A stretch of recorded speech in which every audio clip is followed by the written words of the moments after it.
opportunities to ask questions as well. So, Susi, when President Joko Widodo said he appointed you back in 2014, you don't have enough time to do then just your work actually, because our life is so limited. Your time, your lifetime is not much. Every day you only have 24 hours. If you have to fixing a lot of bullshit, then when you're gonna do the real thing? So that's mine. So yeah, and he said, yeah, I think Indonesia needs someone like you. So in very polite manner. So like you, yeah, like you. Okay, so but then I don't like to work on now you call it. I'm too independent. So you give me guidelines. What's your mission, your visions, and I will execute it. And on the way to go there, I had my belief, and I hope you agree with me and don't intervene or between. So if I cannot fulfill, then you fire me. That's it. well, it's nearly to the end of the first term, so Yeah, you have so. made it. But very early on, you declared a war on illegal fishing, Yeah. and you decided to, for those in the audience that don't know, decided to blow up the boats of illegal fishing vessels that were caught in Indonesia from countries like Vietnam, the Philippines. Allow me to Yeah. explain about blowing boat, because in my CV, if you read my CV, I'm an independent activist. Yeah, that's so. Blowing boat, it sounds like I'm destroying the environment, making pollution and things like that. Which is, I got many questions like that. So when I got in to the government, I said to, that's what I mentioned before my conversation, before Jokowi nominated me as his minister. He said to me, this mission of this government is making Indonesia to become maritime fulcrum, poros maritim. So, and then the second, he wants to put laut masa depan bangsa. So the ocean will be the future of this nation, of Indonesia nation. So it's very ambitious, very good, and very realistic in the same time. Why? Because 71% of Indonesia territorial is ocean. So only 29 is actually islands, land. So it's very logical and very realistic. But sea had been forgotten for 70 years. The thing that the government put in mind of people, we are agriculture country. We are based on agriculture.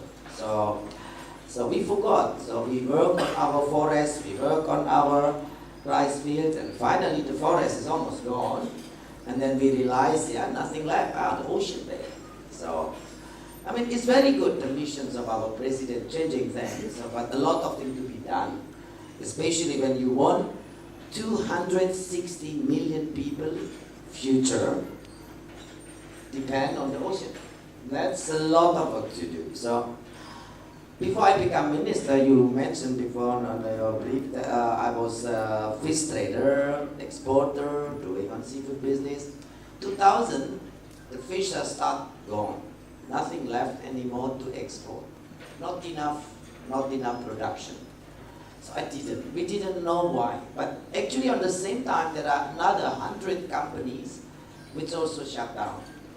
So as a business person, I think to do something else. And I see the highest level of seafood product is fresh and live. But Indonesia is having obstacle on transportation infrastructure. The only thing to break through is having an aircraft, because the aircraft will break through the distance, the hours from. I'm living in a very small village in Pangandaran, which is like Bali maybe 30, 40 years ago, fisherman village, Indian Ocean. So to go to Jakarta, I need 8 to 12 hours. So our live lobster, our live fish is 10 to 20% normally arrive in Jakarta dead or basically not live anymore. So, and the price of live and fresh is big difference. So I tried to convince the bank, need me 4 years nobody believed fish will pay millions of dollars aircraft. So 4 years going around the bankers, no manager of bank willing to promote my business plan to the boss because they're gonna think themselves crazy, right? So nobody. But finally, after 4 years going around, selling my business plan, there's one banker buy it, so I get 2 aircraft. The aircraft arrived in November, and December the tsunami in Aceh struck, and I thought I can help with a small plane. So I've flown the plane to Medan and starting the relief aid for 1.5 months. And never planned to have Susi Air commuter service airline, was not on my life plan. So. But then Atika Sugar, she was from CNN, she's talking on her report in Malabo, we are flying with Susi Air. So, and then after 1.5 months, the cash running out, I brought $50,000 that time to buy fuel, to buy food for me and the pilot, hotel. Finish, I have to go home. There's no money left, so I have to earn again to come back to help. So, but then NGOs start using the aircraft. Please keep it here, I pay. Then Red Cross and many other NGOs start paying, and then people looking in the airport, where is Susi Air? There's no Susi Air. Where is Susi Air? There's no Susi Air. I'm Susi. So many people looking for the service. So I give up. So, oh, maybe this is good brand actually, because everybody already knows. So that's how Susi Air born. So. What about the blowing up of the boats? You So, were saying that. yeah. Okay. There was this. I'll come back. Yeah. So the seafood company bankrupts a lot, and then I become minister. I try to look the file and all documentation, article and everything, and I see puzzle are starting. So I have few puzzle that I don't know why there is no fish anymore in my village. Also along the coast, also in Central Java, also in East Java, also in west coast of Sumatra. Just don't know why. But then I see, 2001, the Indonesian government start selling concession to foreign vessels to fishing in Indonesian water. And interestingly, the official concession given was 2001. And then there is a data of census of 2003 to 2013. The fisheries household also decreased almost 50%. So from 1.6 million fisheries household is only left, I think, 500 or 400 something.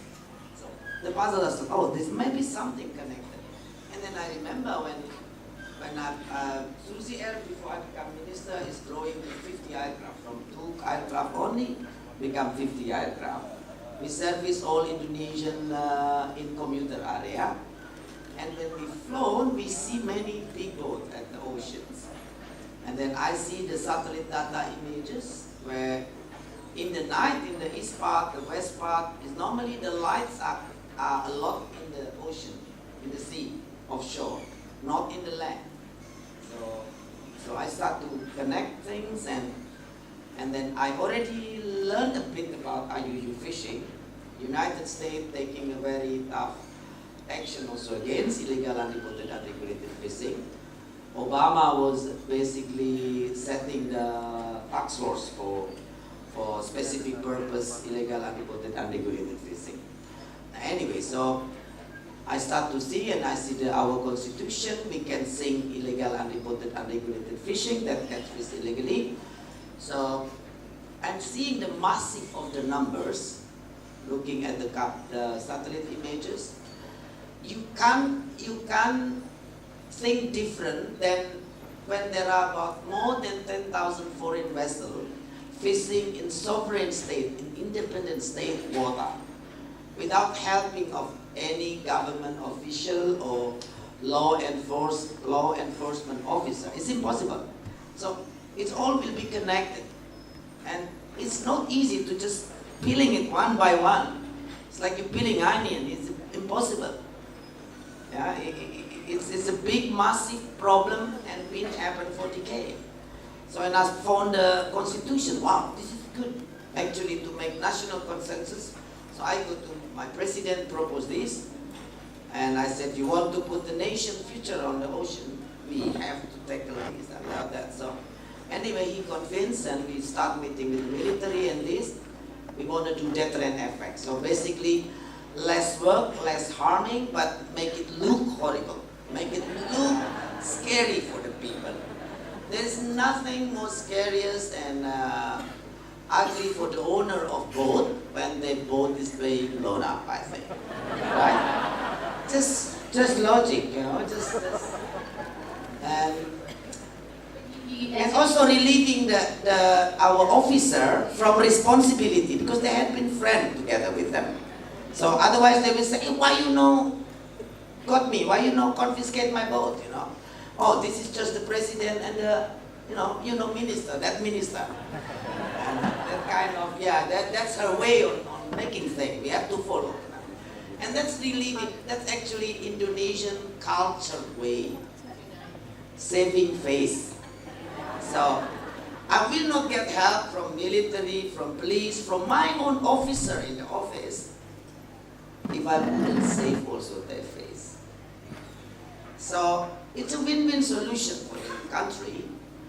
And what the result is incredible. So first we make really sensational, we invite as many as journalists possible, and we put 10 kilogram dynamite on the palka of the vessel. And of course I used my sunglasses, not that to look good, but it was very hot at the sea at 11 o'clock in the day. Yeah, and then the military guy would give me the parrot and become a good meme for the cartoon for the country.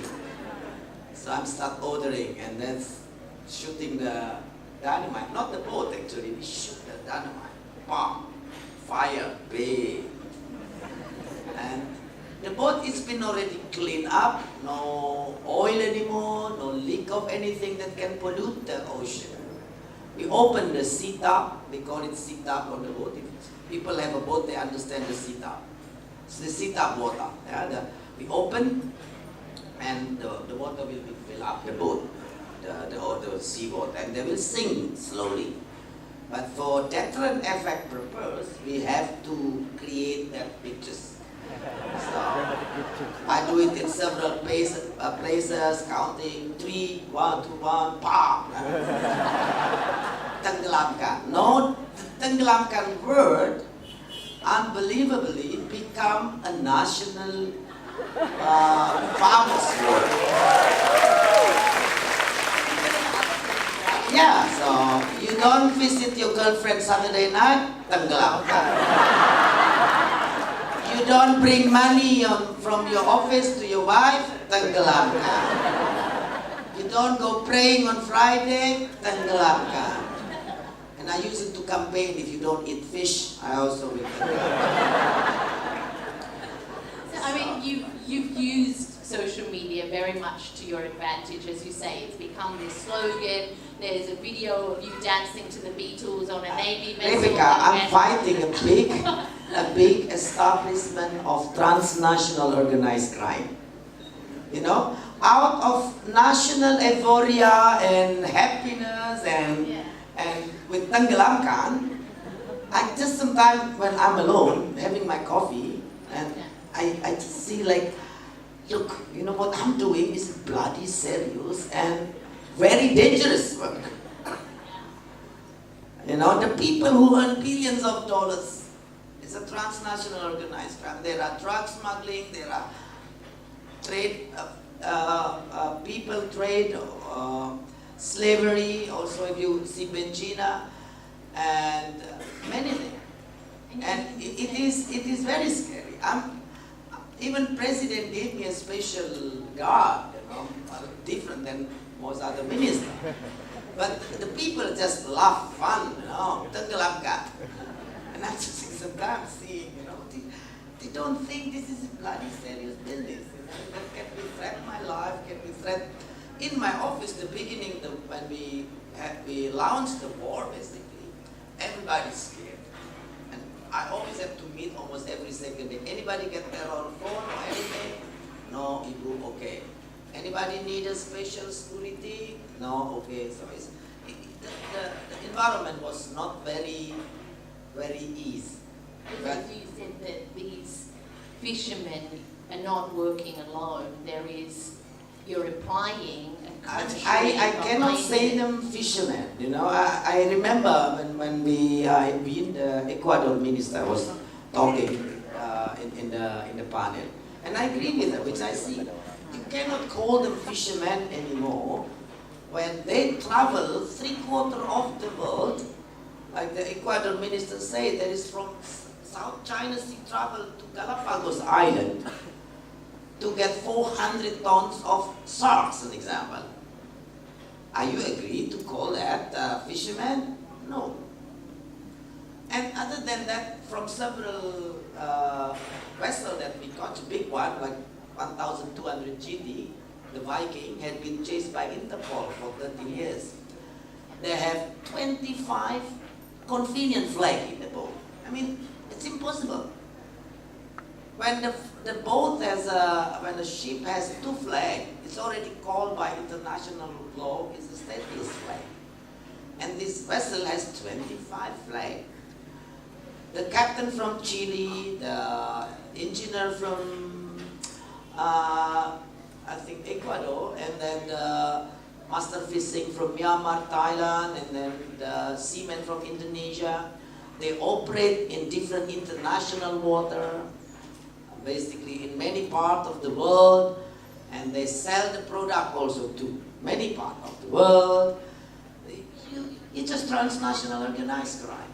It's not a fishing matter. It's not just fisheries only crime. It is a transnational organized. And from our investigations, some smuggling drug, the best way is to taking it with the fishing boats. Also people smuggling, trade people. And so it is a big thing. But anyway, now with 448 sink in the bottom of our oceans, we have new reef. Indonesia fish stock increased double. Our GDP or fisheries economy, #1 in Southeast Asia. The purchase power index of our fishermen from 104 become 112. The competitiveness business on fishing from 108 to become 128. And the value of export increase, and it's only Indonesian fishing vessel now. So basically, we nationalized the fishing industry, but we open for foreign to do on processing, manufacturing, freezing, marketing, technology on fisheries industry. But fishing, we call it Indonesian only business. So it's become negative list for foreign investment. But I think that's everybody has to be agreed, because it's about sovereignty, it's about natural resources. And ocean become big issue now. Finally, people realize that the Earth planet, 71% is ocean. And only 29% of our planet is land. So now people are start opening up their eyes. We start realizing climate change. We have to take care of our rainforest. We have to take care of our river health. But 71% is ocean. You have to make it a big issue now. If you don't take care of our oceans, the climate change will be worse affecting by and to the ocean. The ocean will be affecting most. The ocean will also affect most because they are the biggest. So I try not to fight in the United Nations, in international forum, to give ocean the rights. So if we have human rights, we have ecosystem rights. Where is the ocean rights? And we have to remember 61% of 71% ocean is the high seas. And right now high seas is nobody jurisdictions. I'm happy 10,000 more foreign vessels gone from our water, but the world has to realize they go somewhere else. They not stop fishing and scrapping the boat. European Union or America or maybe the developed country, they start scrapping because they don't want to have too much overfishing. But in Asia, they still increase, South America, they still increase the number of fishing, while the fish stock is depleting. So this is a call for everyone. That's why we are very proud to host our ocean conference on the 29th to 30th of October. And I would happy if every one of you from now on start to campaign, to think, to mind, to concern what we do and what you do with the oceans. Because that is the biggest part of our planet. And now 61% of it is uncontrolled. Now the illegal fishing in Indonesia is happening in the high seas with 300 kilometers net, 150 kilometers of long line. They come to the EEZ and move and basically sail to the high seas and they pull the thing from the high seas. So that's still the tranship at the high seas. So this is a thing that but anyway, I know the forum is about writers and reading. So. Well, one of the other challenges for the ocean, particularly in Indonesia, is plastic. Yes. Indonesia, one of the world's highest polluters when it comes to second plastic. contributor after of China. plastic. Yeah. So what's the government doing about that? Well, for regulation, either banning, encouragement, or anything that should be done by our environment minister. I am trying on my leg as much as I can. So I start to basically campaign, and also with my organization Pandu Laut. I don't know if everyone aware here with an organization that just formed a few months ago. There are celebrities, there are kayakers, there are divers in this organization, and we start to moving campaign. Our department, my department, now forbid any plastic bottle in the office all over Indonesia. We have 11,000 employers, so we start to do that, and we also ban our ship, our patrol boat to basically waste anything to the oceans, only the organic one, no plastic at all. We encourage, I try to start campaign on private capacity, on personal capacity, to stop using one-use plastic bag, one-use plastic things, so, which you can.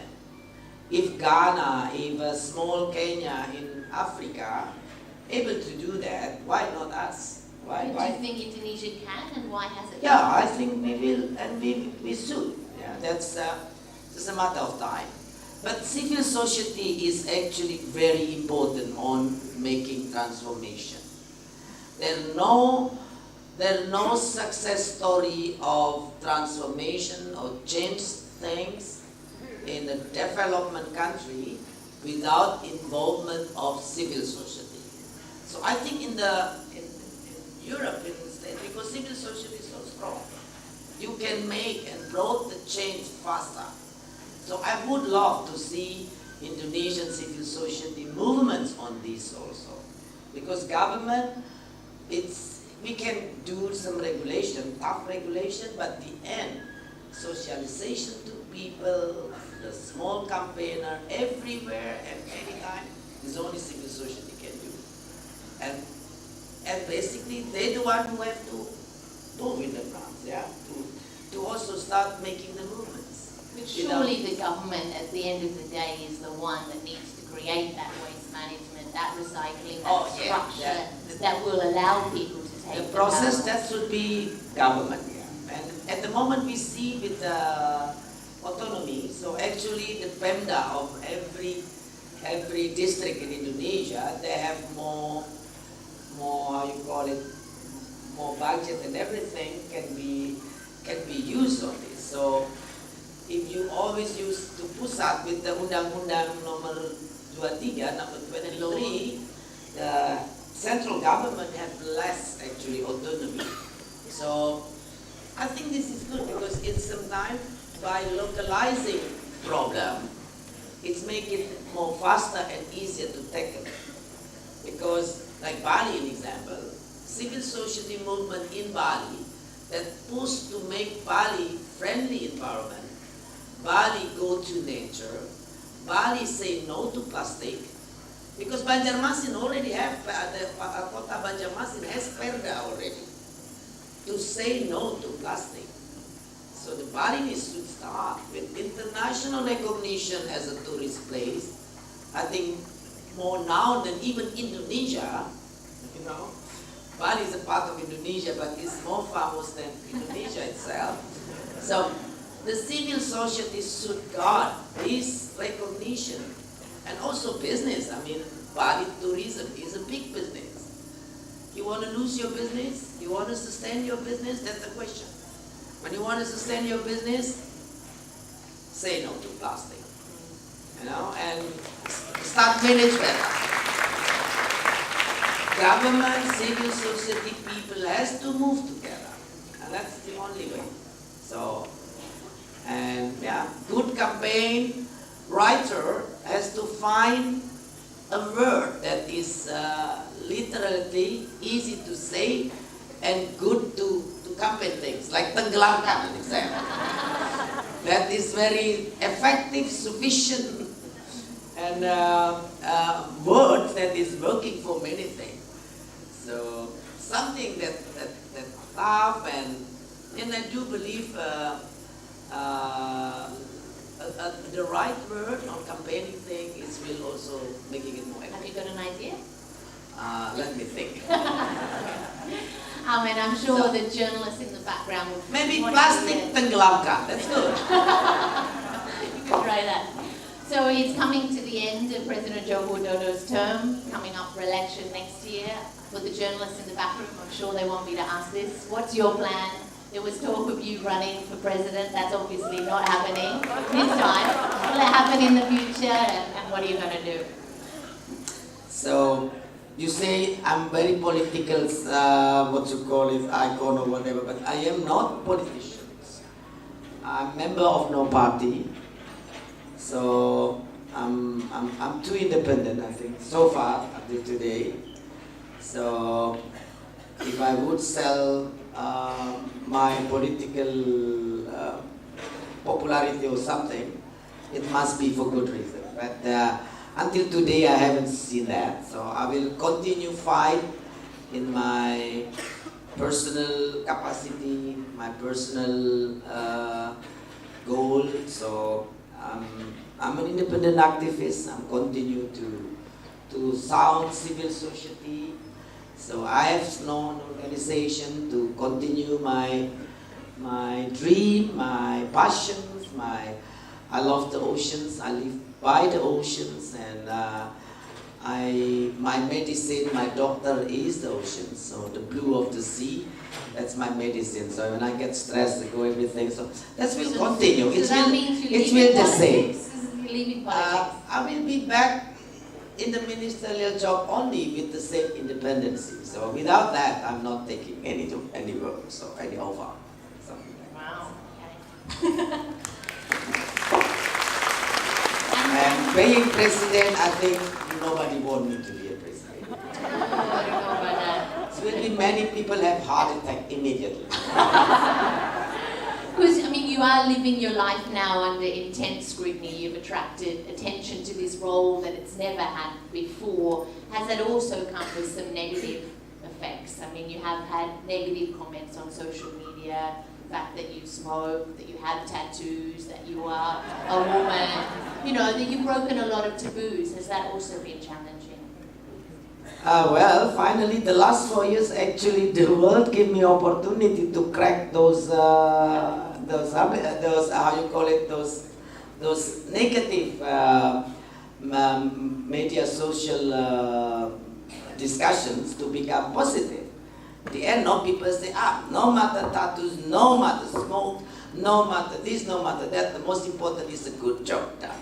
So, I think that if you want to ask me what my success, that is the one that I think make me happy, success, you know, to change the opinion, the typical stereotype good thing, you know. So before it, loving in Indonesia has to be because ready, I laugh freely, and now everybody like it. It's actually very relaxing, they say. Good, they say. So making something that taboo become more normal. Yeah, I lost my privacy. We both like oceans. So. And then is it important, I mean, the stereotypical view of Indonesia is that women don't have the same equal access to things, but you're living proof that you can. And is there an important element for you in terms of women's empowerment in Indonesia as a female minister? What I see is education, not formal education, but also an educating campaign, educating program, training for women to have more access. I mean, me, I'm a self-made, so I just liberate myself to think that I'm a woman having discrepancies and limitations. I never have that thought in my head since I am young. So it was your parents as well. Maybe my parents, because I'm grown up with 3 brothers, so only me, a girl, so I feel more equal. So because yeah, my parents never made things different in the house. For the lady or girls, no, women who think there are world discrepancies on things, but the first what you could do yourself is liberating. So don't think woman has limitation, because I do see a lot of things actually in, like, example on work, on business. Women get more opportunity, they're actually doing better than men. Yeah. If women on business, they will invest what they earn, they will invest more to the family, to the things. Okay, some women likes nice dress and things like that, but I think they still invest more the money to the family. They could be. Yeah. But men's mostly to cars, to many other things. So actually, if women would be given the same opportunity, they will do much better for the society. And I think this what the program of the government has to make affirmation to give that opportunity. So the opportunity, that's the first thing the gender problem needs to be solved. So because if you just flow it like that, I realize now that I'm a bit different than most of ladies. So yeah, so I can do up to the point myself, but there are ladies that need a hand, a help, a guide. So I think in this case the government should have more affirmation. Also business, civil society could encourage businesses to give more portfolio to the lady on their career in the company. Japan do know, I think 10%, something like that. So maybe here you can campaign in the hotel, businesses, tourism business, driver, bus driver for tourists also can be women more. Yeah, civil society could do something, campaigning about that, and government. Okay, I think we'll open up to questions from the audience now. So I think there's a roving microphone, if I'm not mistaken. Are you all right? Okay, sorry, so you've got the microphone? No? Microphone. Okay, we've got plenty of questions. We'll go to you, sir, and then the lady in the kabaya. Okay, then we'll go to you next. And just a reminder, just to keep your questions brief, because lots of people will want to ask them. Try and keep them to questions rather than statements. And introduce yourself. And Ibu will, we'll just take one question and then answer. But just if you can keep them to questions, that would be much appreciated. Ibu. Selamat pagi Ibu. Ibu Susi, saya Leni Pandey dari Visitors Guide to Bali, dari media actually. Ibu, di Bali itu kami ada di Nusa Penida, Nusa Ceningan sama Nusa Lembongan itu kita punya namanya Nyepi Segara. Itu adalah local wisdom, di mana laut itu diistirahatkan dalam 1 hari. Dan bagusnya lagi masing-masing pulau mempunyai 1 hari di hari yang berbeda. Berarti 3 kali 1 ditambah 1 lagi berarti 4 yang mereka miliki. Sayangnya sebagai penulis dan saya beberapa kali untuk blow up itu tidak dapat support yang penuh dari, mohon maaf aja, pemerintah di Bali mungkin, sama kalau sekarang saya minta apakah itu bisa Ibu dari sisi kelautan untuk membantu kami agar itu bisa menjadi, dibuatkan undang-undangnya atau backup lah agar orang bisa support itu, karena itu 1 hari dalam setahun itu laut diistirahatkan. Terima kasih Ibu, selamat pagi. I'll just translate that for those in the audience. Sorry if it's not absolutely correct, but you're saying in Bali there is local wisdom and traditions in terms of not fishing for certain periods of time in order to let the ocean to rest, whether it's a month, whether it's 1 day, and so far you haven't received support from the government in order to support those local wisdom practices, and she would appreciate that. Okay, so actually traditional people or the people who live on the coastal in most of area in Indonesia, I think not only in Bali, in Java, in my hometown, every Friday, because of the religion, they pray, but they also, for the whole day, stop not catching. So, and then Selasa Kliwon, Jumat Kliwon. So that's more into the believing of traditional Javanese. So basically in a month, they are having 3 to 4 days off.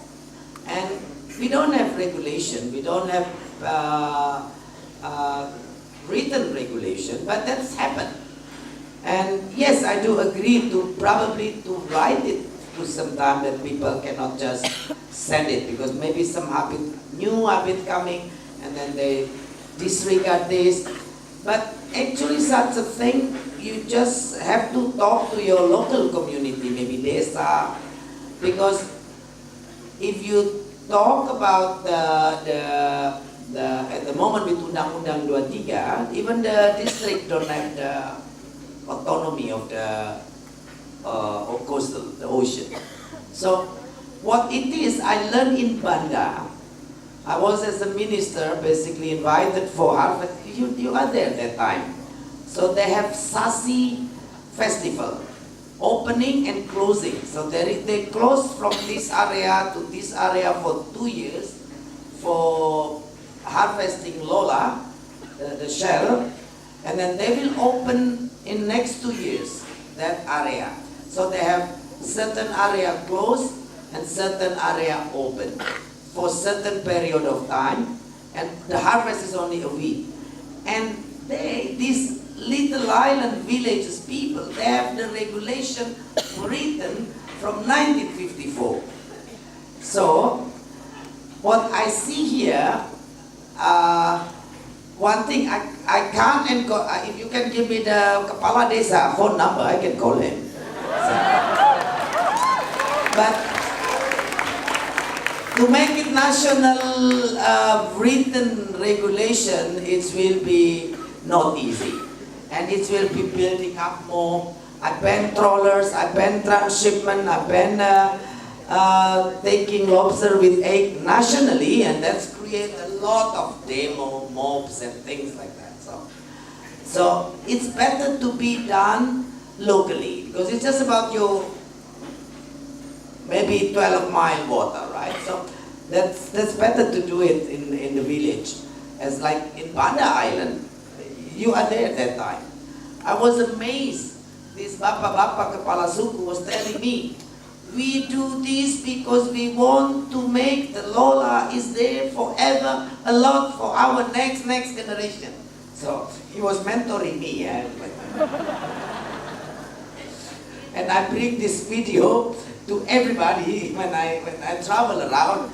Here, look, you learn not from me. If you hesitate to be told by me, then listen to this man. The little man from Little Banda Island. So, amazing wisdom, I think. I mean, this can be also socialized with nice, how you call it, again, campaign. Okay, the gentleman with the stripes, please.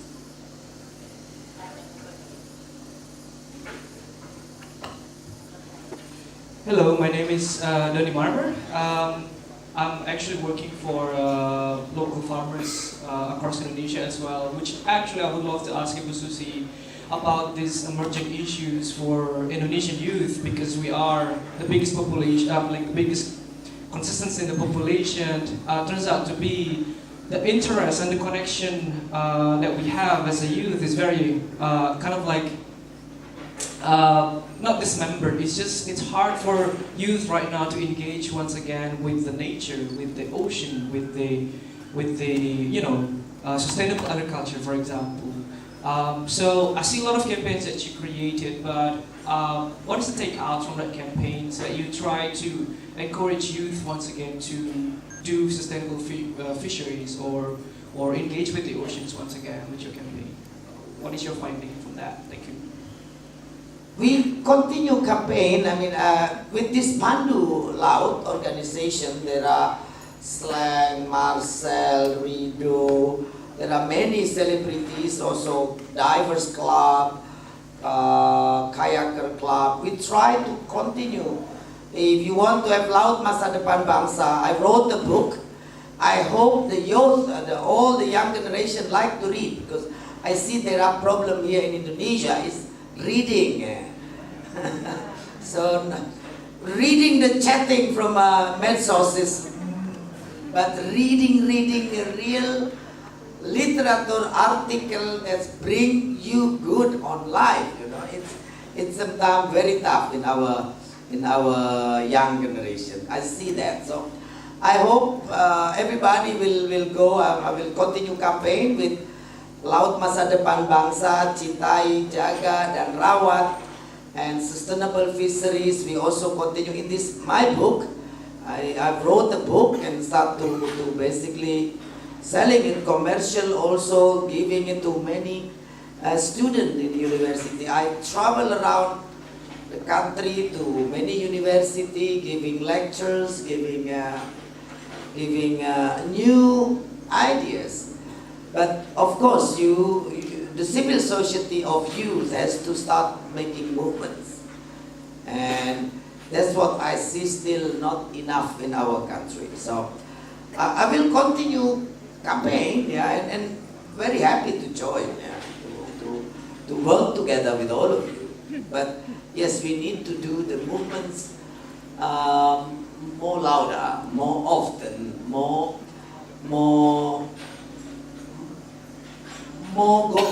penetrating to the people. Sometimes I see also youth is just clubbing into small group of interest, and this is what you have to change. We want this country, this big country. We are a big country, and it should be a great country because it's big, second largest coastal owner. And I often talk to all ambassadors, including U.S. ambassador, remember, Rebecca. So you all have to be taken care of Indonesia, but if we not taking care, I can intimidating all ambassadors. If Indonesia fail, it's more dangerous than Syria. Syria is 7 million people, Indonesia is 270. If we migrating our people, just 10%, Singapore will be flooded, maybe sink. So everyone has to help Indonesia. Australia has to help Indonesia. Singapore has to help Indonesia. Assist Indonesia to become a strong country. It's too big to fail. The world will not able to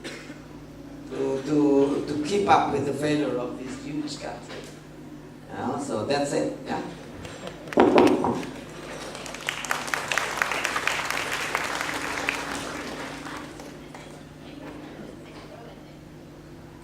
Hello, my name is Jonathan. I'm an illustrator. I'm really impressed with your personality and all the taboo that you are ignore as a woman and then have tattoo and etc. It's like you are very representative of the millennials today. The one that I want to ask you is like, what is your ultimate life goal? I mean, it's like with all this taboos, like I believe that you are not bend down yourself into the tradition and all those, the Eastern Ketimuran things. It's like I really want to know what is your ultimate goal and how you achieve it after you done with your minister service. Thank you so much.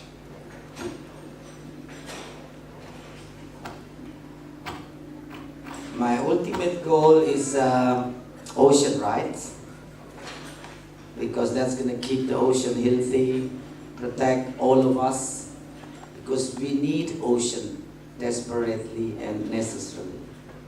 So we have to take care of the ocean. So I hope one day my proposal to the world, United Nations and all international community will be adopted and will be approved.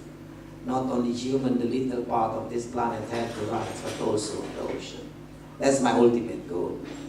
Other than that, about taboo, actually I a bit disagree that people say I'm disregard of many taboos. So there are taboo that I think you also have to care. Out of, I don't know, I'm look very, disregard everything, but actually I'm a very manner person.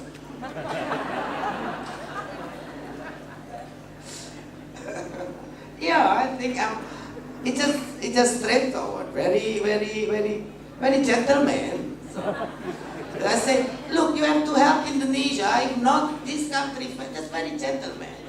That's a gentleman agreement, gentleman notification. So I kind of sometimes disagree that I'm how you call it, neglecting all taboos, or not as an ASEAN person, so I come from a very strong Japanese family. I speak Kromo Inggil in the house. Kromo Inggil is a very high level bahasa. So I'm strictly teach and learn how to keep your six up. Yeah. Japanese girl, because I used to dance traditional, so in the family have to dance 1 hour, 2 hours a day from 5 until 16 years old. So I'm done all those, but what I'm taboo on basically to make the job done. Yeah, I disregard that. I scrap all those, because otherwise I will not have enough time to accomplish the work. That's it.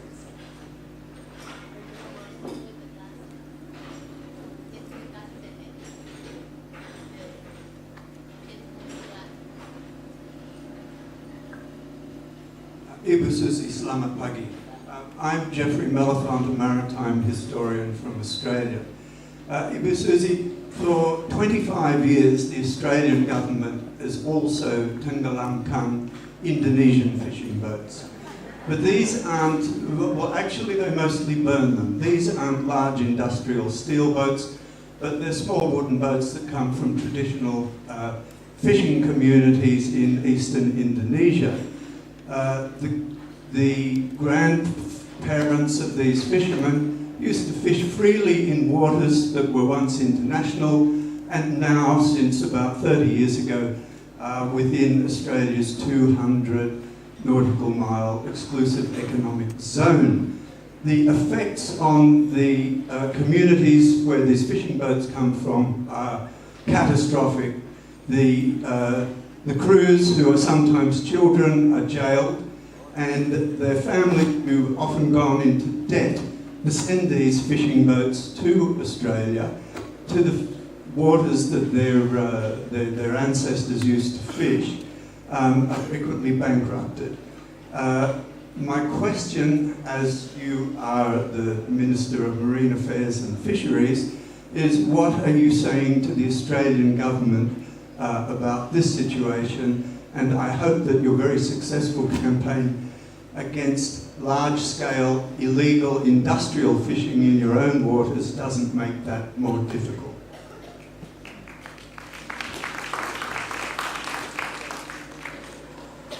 We have several discussions, and actually we cooperate together really well. But in some point, I have to be agree, and sometimes, of course, I try to make it more softer. In a side request, please can you accept this, accept that. But I do realize after several times finding case that what you said, actually it is difficult far out on the shore to to see and taking different street, that this is a traditional fisherman that really live and work from fishing, and the second is that fishermen that being used by a corporation with their little boat. And this will be many government problem, will be not only for Australia but also the many government on keeping the water sovereign and safe.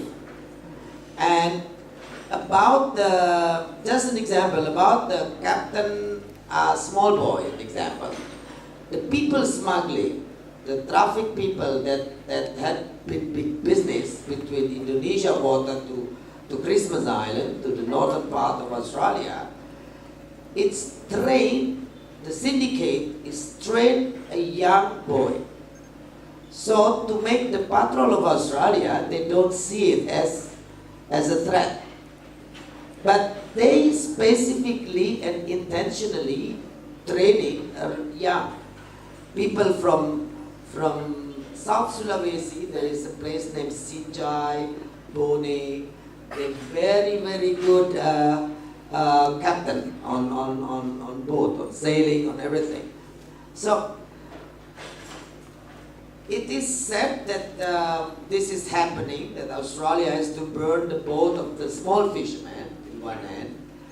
But I think sometimes it's also difficult for Australia territory, for the custom, the border, to not making this tough measure. So we try to educate our fishermen, because the water 200 miles is actually big and a lot. In the old days, they suffer, the Indonesian fishermen suffer from too many boats. In the east part of Indonesia, many Chinese, Thai, big vessels. And they have to go very far. Actually, now the cases are less. Before, an Australian border reported to me, they catch and burn at least 200 average a year. Now, maybe 3 to 10 at the max. And unfortunately, that's small fishermen who really fishermen. But again, out there you can't really see that sometimes. And the syndicate, the transnational organizations are using these small people. The illegal fishing now in Indonesia happening, using, because we forbid foreign vessel, now they use the local fishermen to transship the catch and to transship the fuel. So now we have the same problem again like 4 years ago. Fuel in many small islands are not enough, because small boats start smuggling the fuel to the EEZ, above our EEZ zone. And we try to work it out as much as we can on discussions, on bilateral meeting, how to solve this problem. But we do see also that this activity are now much down, because they can go now easy fish and not so far. The fish are so many now, the harvest. Our fish stock is increased from 7 million tons to 12.5 million tons. That was 2016. We will release the new stock assessment in 1 or 2 months, December. So, which we expect at least above 15 million. And at the moment, you can see, which I said before, the competitiveness of fishing. The index of competitiveness fishing are increased almost 20%. Mean the fishermen catch fish more, shorter, so the cost is lower, and also the period of time are shorter hours. Which means that many the fishermen from the east part of Indonesia, not many anymore going that far until Australia border. So that's what I can say. I cannot really fix direct, but that's what we have so far working on it. So thank you. So the government in Indonesia under your watch is not lobbying for a change or a tighter border that would benefit Indonesia? Because the Ashmore Reef area, these are fishermen from Rote that they would say that's their traditional fishing ground. They do well on at the moment. The people are normally immediately sent back. So we have some discussion, bilateral meeting, 1 or 2, and then they send back the fishermen. But yes, we still cannot talk to lobby to make Australia not burning the boat. So we try to say just send them away, just chase them back to our water. I mean, there are some already do that, but there are some, again, back. Officers are not the same in border. There are with tough character who doesn't want to understand anything. They are small fishermen. But there have to be also awareness that those people smuggling are also using small boat. So sometimes it's hard to see that immediately. So.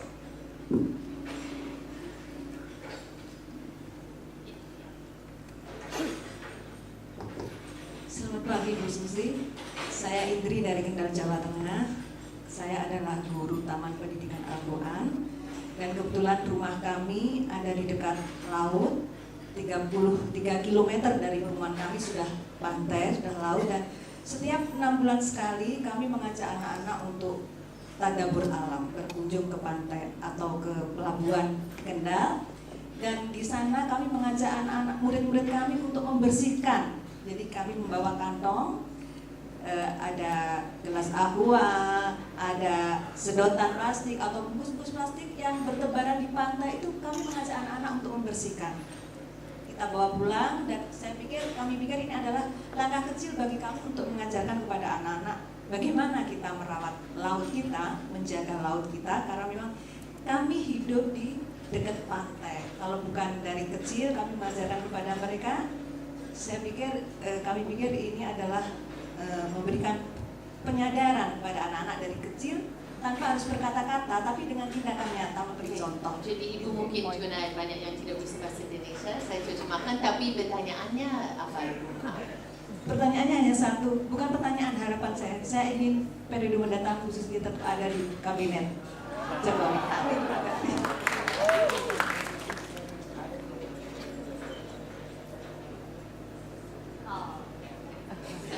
Terima kasih. Thank you. So you were talking about your program in your area. Where are you from? Dari mana? Jawa Tengah. Okay, Central Java, where you do teach the children to go out onto the beach in your community, pick up the rubbish, all the straws and plastic bottles, and teach from a very young age about keeping the beach clean. But you didn't have a question, just want Susi to be minister again. Okay.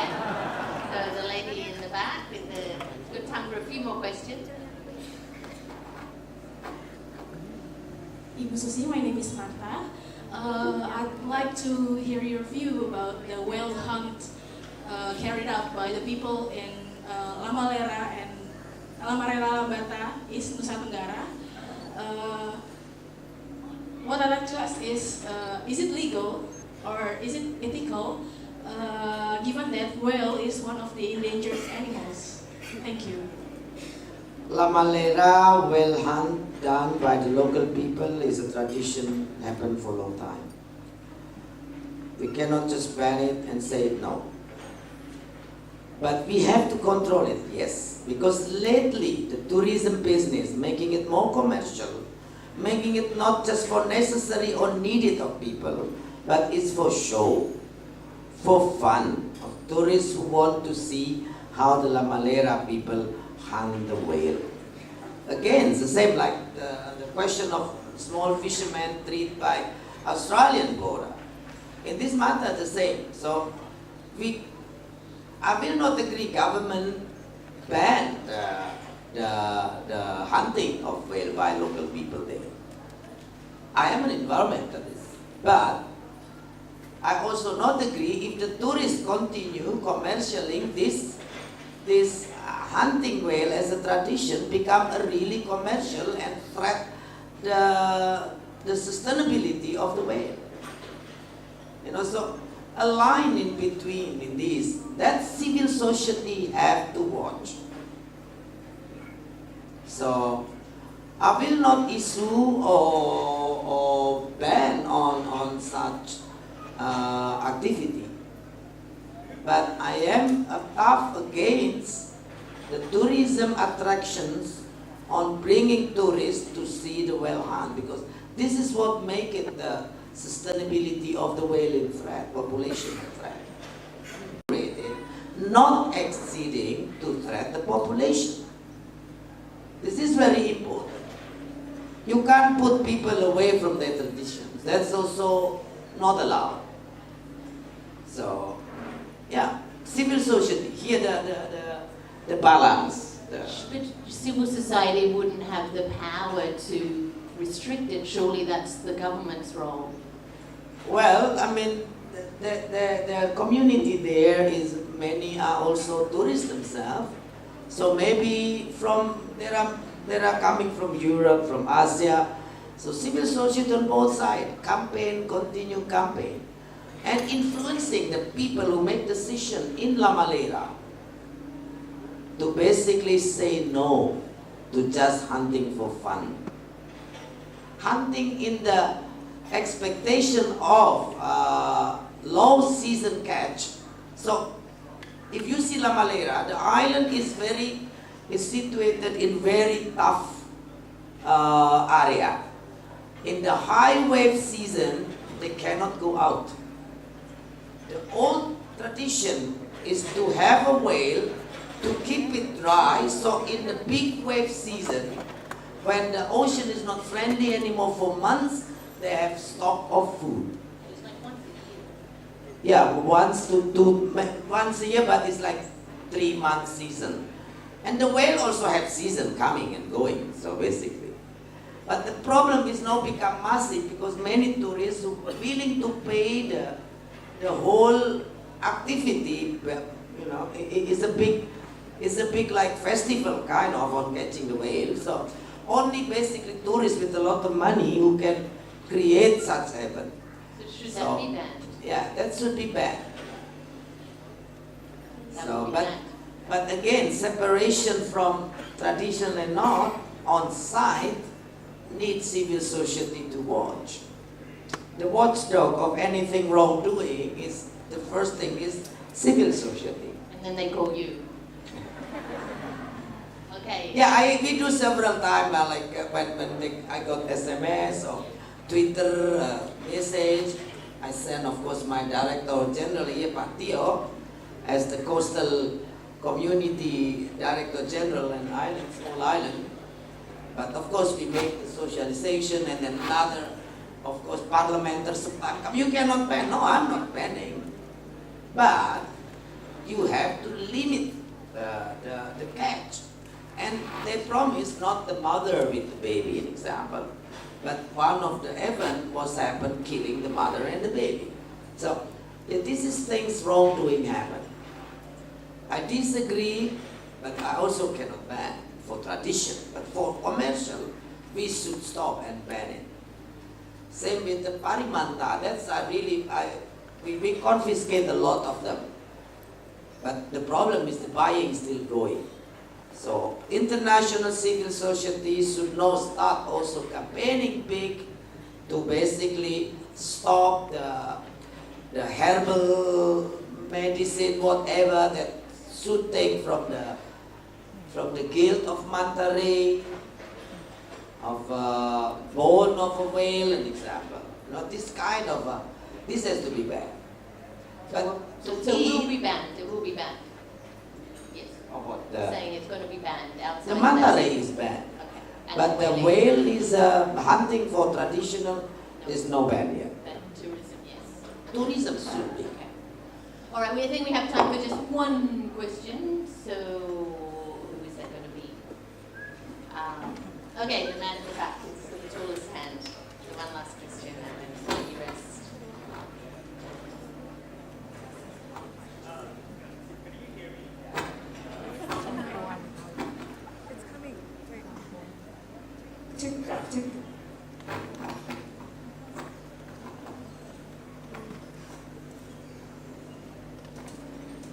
Hi, my name is Baston. I'm a journalist with Manga Bay.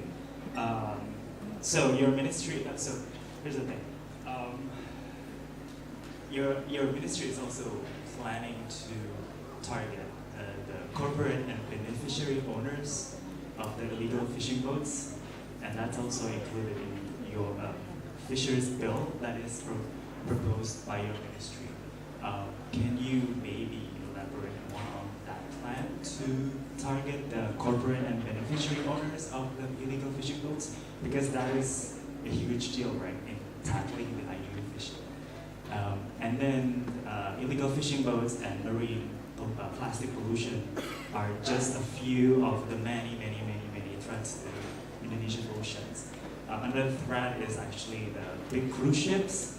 That's, it's dumping a lot of pollution to the oceans, and recently, last year, there was an accident in Papua, right, in Raja Ampat. What is your ministry doing to, put more control? And you just said that tourism that is exaggerated is not so good on Indonesian oceans. Thank you. For the cruise ship that is from Raja Ampat, that's already handled by our minister coordinator together with the environment minister.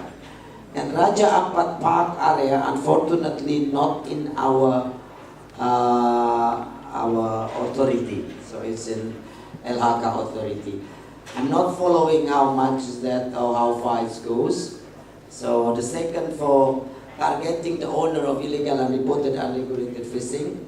That's a tough work until today, because with the labyrinth of big kind, but the problem is they normally is not in Indonesia, like most of the illegal fishing, either in China or in Spain, in many countries. They organization with cell system. So that's why I call them transnational organized crime. So they use anti-tracing of communication in the boat. They have several legal BV company that operate legally in many states. So now it's good we have traceability issues and label, but this also can become another laundry, fish laundry. So we continue to chase, but it's not easy to chase. And sometimes we also obstacle by the extraditions agreement. We tried to do, last time was we give MLA, mutual legal assistance, to Argentina. So there is one China vessel escaped from chase in Argentina water, and then passing our water. We got it for them and we detained it for them on base of MLA, and then they processed the court, and finally the court ordered to pay penalty $6 million, and the company paid and we released. So that was our experience so far, to chase up to the owner. But still, that's in Argentina. So normally it's not easy to get to the point. But yes, Argentina give penalty to cheat, so they just pay. But it would be big, nobody show up. So the most case of vessel that illegal, unreported, unregulated fishing, they have no appropriate, proper convenience flag. They have 20. You don't know anymore which one that actually own. They have several times changed registration and citizenship of the ship alone. So example, in 6 years, 12 country registration, like from Mongol, Nigeria, many landlocked, Georgia, is company that don't even have a sea, and have a boat. So they just buy the flag of convenience. And this is all the obstacles. So international cooperation is very neat. That's why I push to be basically the whole international community agreed to call illegal fishing is a transnational organized crime. Because when it's called transnational approved, every international have to work together. Interpol can involve more. But when it's become illegal fishing just by country, then only single state address it. And impossible to fight illegal fishing individual country. It's impossible. We have to work together. So, other than ocean right, I push to basically classify fishing crime or fisheries crime as a transnational organized crime. If this label become approved, then it will be easier for the world to fight. And it's very dangerous, illegal fishing, because the boat is massive. There are some that we got with 3,000 fish in the Palka. So there are 5,000, 10,000 gross ton. There's one vessel we catch, they have 300 kilometers net pieces in the boat. 150 kilometers long line. Example, how many fish they're gonna catch. They have factory putting everything on board. They stay 4-5 years. They always do everything offshore. PSMA, Post-States Measures Agreement, is a good thing, but without ban on transshipment, yeah, the illegal guy, they don't go to port. They do everything offshore. They don't go into the harbor. They're not coming to land, they catch in the harbor. They transship everything at sea to wash the illegal fish, become legal and trace fish. And this is the good work for all of us. Thank you. And you're going to be continuing that at our Ocean Conference, staying on in Bali. So that's all we've got time for, I'm afraid. There will be time to meet Ibu Susi, I'm sure, maybe a short moment to take some of those photos. I don't know, you're looking at me like, no! But thank you very much. It's been a pleasure to speak with you, and thank you for your insightful questions. A really honor. Thank you, Ibu Susi. Terima kasih banyak. So thank you, ladies and gentlemen, to join this session of Susi Pudjiastuti Singkit. And please take all of your personal belongings with you, as we will be coming through the venue in a 15-minute break. And the next session